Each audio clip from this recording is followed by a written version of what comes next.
എല്ലാവർക്കും നമസ്കാരം. എല്ലാവരും വീക്കെൻഡ് ആഘോഷിക്കുകയാണെന്ന് തോന്നുന്നു. ഈ ആഴ്ചയിലെ വീക്കെൻഡ് കാര്യമായിട്ടുള്ള ആഘോഷം ഉണ്ടാവില്ല. കാരണം വെള്ളിയാഴ്ച നമുക്ക് നല്ലൊരു പണിയാണ് കിട്ടിയത്. വലിയ കാര്യമൊന്നുമില്ല, എന്നാലും നമുക്ക് കിട്ടിയതിൽ നിന്ന് പോകുമ്പോൾ ചെറിയൊരു വിഷമം ഉണ്ടാവുമല്ലോ. അപ്പോൾ ആ ഒരു അടിസ്ഥാനത്തിൽ പറഞ്ഞത്.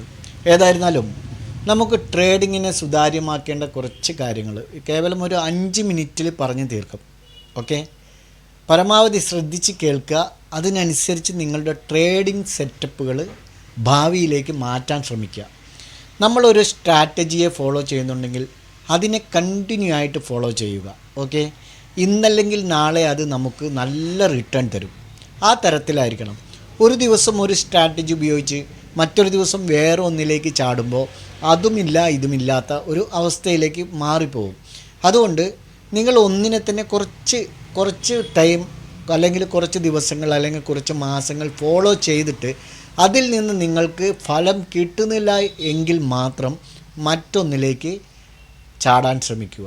ഓക്കെ, ഇന്ന് പറയാൻ ഉദ്ദേശിക്കുന്ന കുറച്ച് കാര്യങ്ങൾ നിങ്ങൾക്ക് പറ്റുമെങ്കിൽ നിങ്ങളുടെ ഡയറികളിൽ നോട്ട് ചെയ്യാം. ഓരോ ദിവസവും നിങ്ങൾ ചാർട്ടിന് മുന്നിലിരിക്കുമ്പോൾ അത് പ്രാവർത്തികമാക്കാൻ ശ്രമിക്കുക. നമ്മൾ ഇൻട്രാഡേ ട്രേഡിങ്ങിനെ സംബന്ധിച്ചിടത്തോളം ഒരുപാട് ടെക്നിക്കൽ നോളേജ് ഉണ്ടെങ്കിൽ മാത്രമേ നമുക്ക് പ്രോഫിറ്റ് ഉണ്ടാക്കാൻ പറ്റുകയുള്ളൂ എന്ന് ചോദിച്ചാൽ അത് പോരാ എന്നാണ് എൻ്റെ ട്രേഡിംഗ് എക്സ്പീരിയൻസ് കൊണ്ട് പറയാനുള്ളത്. എന്നാൽ കൂടുതൽ ക്യാപിറ്റൽ ഉണ്ടെങ്കിൽ നമുക്ക് ഇനിയും കൂടുതൽ പ്രോഫിറ്റ് ഉണ്ടാക്കാൻ പറ്റുമോ? അങ്ങനെ ചോദിച്ചു കഴിഞ്ഞാൽ അതിനും സാധിക്കില്ല എന്നാണ് എന്നെ സംബന്ധിച്ചിടത്തോളം പറയാൻ കഴിയുക. മറ്റൊന്ന്, എല്ലാവരും ഞാനുമൊക്കെ പറയുന്നൊരു കാര്യമാണ്, ട്രേഡിങ്ങിനെ സംബന്ധിച്ചിടത്തോളം ക്ഷമ പ്രധാനമാണ് എന്നുള്ളത്. അത് ശരിയാണോ? ക്ഷമ ആവശ്യമാണ്. ഒരു പക്ഷേ ഒരുപാട് നേരം ക്ഷമയോടെ ഇരുന്നാൽ മാത്രം നമുക്ക് പ്രോഫിറ്റ് ഉണ്ടാക്കാൻ പറ്റുമോ? അതുമില്ല. അപ്പോൾ പിന്നെ എങ്ങനെയാണ് നമ്മൾ ഈ മാർക്കറ്റിൽ നിന്ന് പ്രോഫിറ്റ് ഉണ്ടാക്കുക? അതായിരിക്കും ഇപ്പം നിങ്ങൾ ചിന്തിക്കുന്നുണ്ടാകുക. യെസ്, അതിന് പറ്റിയ കുറച്ച് കാര്യങ്ങളാണ് ഇന്ന് ഞാൻ നിങ്ങളോട് സംസാരിക്കാൻ ഉദ്ദേശിക്കുന്നത്. ആദ്യമായി നമുക്ക് മാർക്കറ്റ് ടൈമിങ്ങിനെ കുറിച്ചാണ് അറിയേണ്ടത്. നമ്മളൊരു ഇൻട്രാഡേ ട്രേഡർ ആണെങ്കിൽ മാർക്കറ്റിൽ ഏറ്റവും കൂടുതൽ മൂവ്മെൻറ്റ് എപ്പോഴാണ് ഉണ്ടാവുക എന്ന് കണ്ടെത്തണം. അതുപോലെ സൈഡ് വേസ് ഉണ്ടാവുക എപ്പോഴാണ് എന്നൊക്കെ മനസ്സിലാക്കി അതിനനുസരിച്ച് നമ്മുടെ ട്രേഡിംഗ് സെറ്റപ്പ് മാറ്റുക എന്നതാണ്.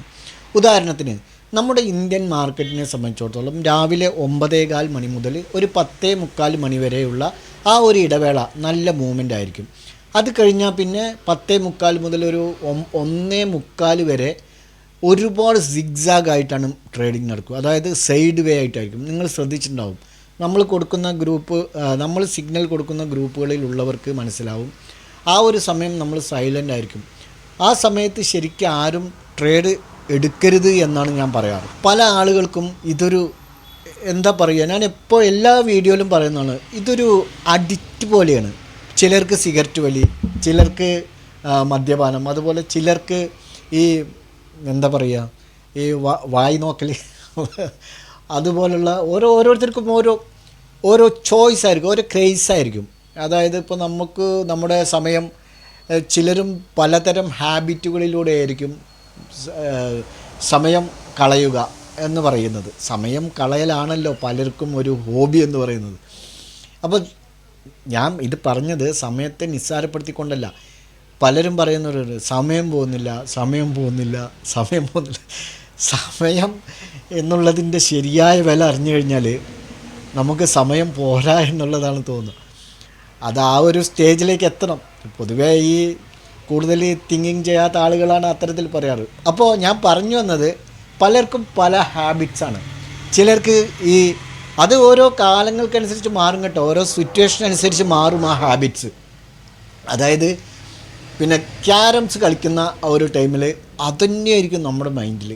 അതേപോലെ ഫുട്ബോളറാണെങ്കിൽ ആ ഒരു 5 മണിയാവാൻ വേണ്ടിയിട്ട് നമ്മൾ ഗ്രൗണ്ടിലെത്താൻ ഇങ്ങനെ പൊരിയും, കൈകാലുകളൊക്കെ പൊരിയും. അതുപോലെ ഓരോന്നിനും ഇപ്പോൾ 2 വീശുന്നവർക്ക് ആ സമയത്ത് കഴിഞ്ഞാൽ കാശില്ലെങ്കിൽ അത് എങ്ങനെയെങ്കിലും സുഹൃത്തുക്കളെ ആരെങ്കിലുമൊക്കെ വിളിച്ചിട്ട് കാശുണ്ടാക്കും. പിന്നെ സിനിമ കാണുന്നവർക്ക് അവരെങ്ങനെയെങ്കിലുമൊക്കെ സിനിമയ്ക്കുള്ള കാശുകൾ പണ്ടൊക്കെ, ഇപ്പോഴൊക്കെ പിന്നെ മൊബൈലിൽ നിന്ന് തന്നെ കാണാം, അല്ലെങ്കിൽ അതിൽ നിന്ന് ഡൗൺലോഡ് ചെയ്ത് TV-യിൽ കാണാം. ഞാൻ മറ്റുള്ള കാര്യങ്ങളിലേക്ക് പോയിട്ട് നമ്മുടെ ആ ഒരു കോൺസെൻട്രേഷൻ മാറ്റുന്നില്ല. ഞാൻ വിഷയത്തിലേക്ക് വരാം.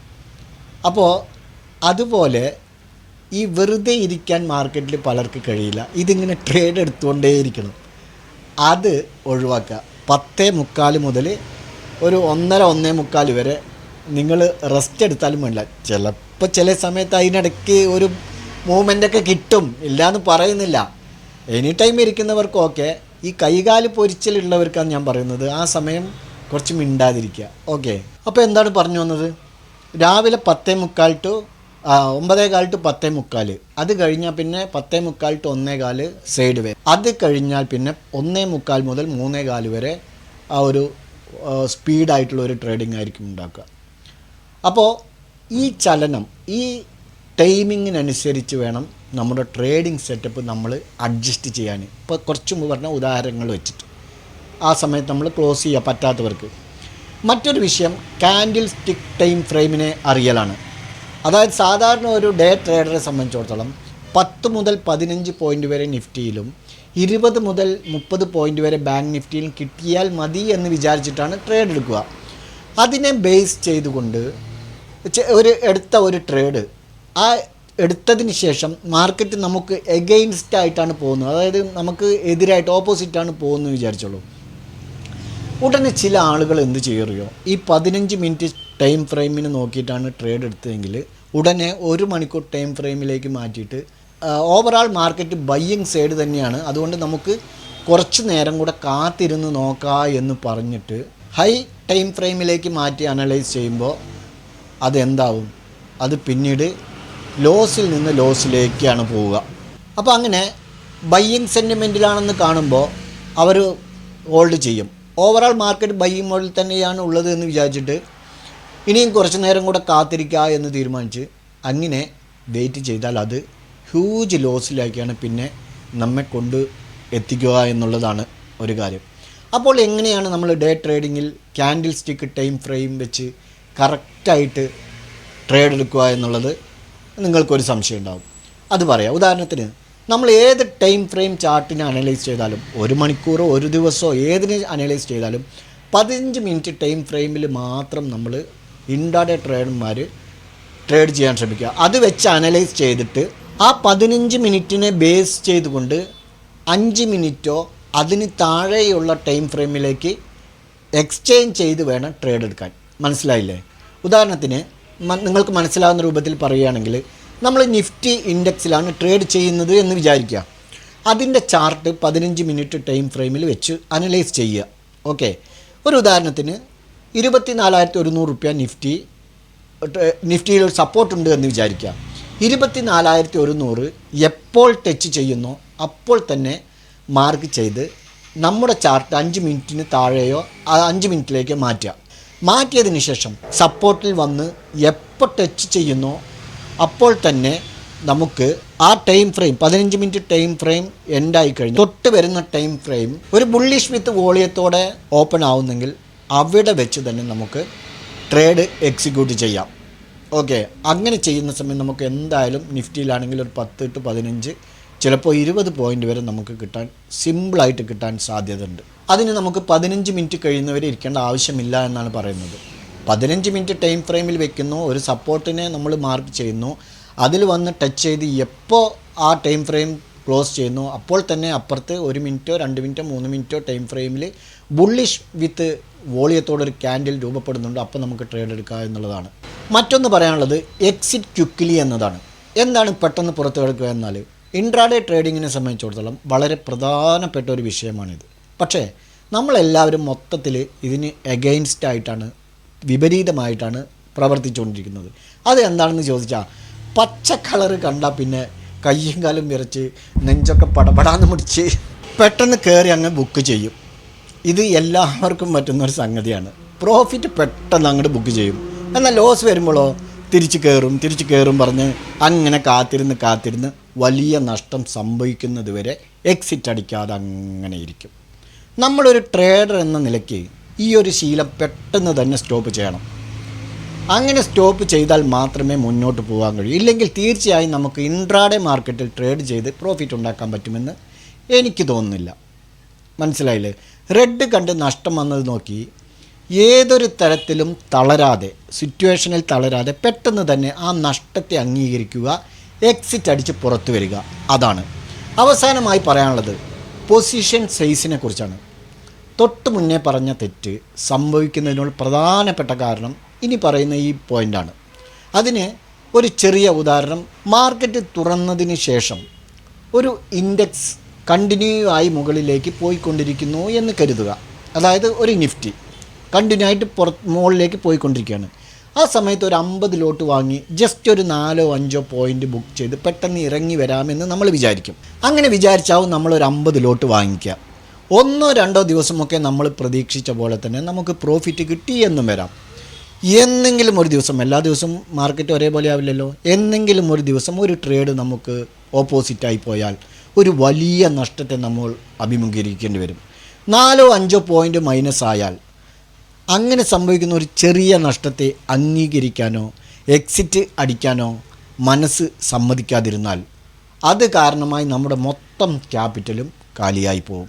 അതുകൊണ്ട് ഇൻട്രാഡേ ട്രേഡിങ്ങിൽ പൊസിഷൻ സൈസ് കറക്റ്റായിട്ട് ഫോളോ ചെയ്താൽ നമ്മൾ പ്രതീക്ഷിക്കുന്ന നഷ്ടം മാത്രമേ നമുക്ക് സംഭവിക്കൂ എന്ന് മാത്രമല്ല, ട്രേഡിങ്ങിൽ യാതൊരുവിധ ഇമോഷനും ഇല്ലാതെ പ്രോപ്പറായി വളരെ സമാധാനത്തോടെ ട്രേഡ് ചെയ്യാനും കഴിയും. ഈ സിമ്പിൾ പോയിൻ്റുകൾ നിങ്ങൾ എഴുതി വെച്ചാൽ വളരെ നന്നു. നിങ്ങളുടെ ഡയറികളിൽ എഴുതി നിങ്ങൾ ട്രേഡിംഗ് ചെയ്യുന്ന സമയത്ത് മുന്നിൽ വെച്ച് തുറന്ന് അതിലേക്ക് നോക്കിക്കഴിഞ്ഞാൽ ചിലപ്പോൾ നിങ്ങൾക്ക് വരും ദിവസങ്ങളിലെങ്കിലും പ്രോപ്പറായി ഒരു ടെൻഷനില്ലാതെ ട്രേഡിങ്ങിൽ നിന്ന് എല്ലാ വൈകുന്നേരവും ഇറങ്ങി വരാൻ കഴിയും. ഓവർ ട്രേഡാണ് എല്ലാവരുടെയും വില്ലൻ. ആ ഓവർ ട്രേഡ് ചെയ്ത് പിന്നീട് 3:15 കഴിഞ്ഞ് 3:30 കഴിഞ്ഞാലും വിചാരിക്കുക, എന്തിനാണ് ഞാൻ ഇത്ര ട്രേഡ് ചെയ്തത്. ആ ഓർഡർ ബുക്കിലങ്ങ് പോയി നോക്കിക്കഴിഞ്ഞാൽ 20, 25, 30, 35 ട്രേഡുകൾ വരെ ബ്രോക്കർമാരെ നന്നാക്കുക എന്നല്ലാതെ നമ്മൾ ഉണങ്ങുകയും ചെയ്യും. അപ്പോൾ അതുകൊണ്ട് ഓവർ ട്രേഡ് എന്നുള്ള വില്ലൻ. രണ്ടാമത് ഈ ലോസ് അംഗീകരിക്കാനുള്ള മാനസികാവസ്ഥ. ഇതിനെയൊക്കെ നിങ്ങൾ മെച്ചപ്പെടുത്താൻ ശ്രമിക്കുക. ബാക്കി പറഞ്ഞ കാര്യങ്ങളൊക്കെ കറക്റ്റായിട്ടൊന്ന് പരീക്ഷിച്ച് നോക്കുക. ഓക്കെ, മറ്റൊരു ദിവസം മറ്റൊരു വീഡിയോയുമായി വീണ്ടും കാണാം. ബൈ.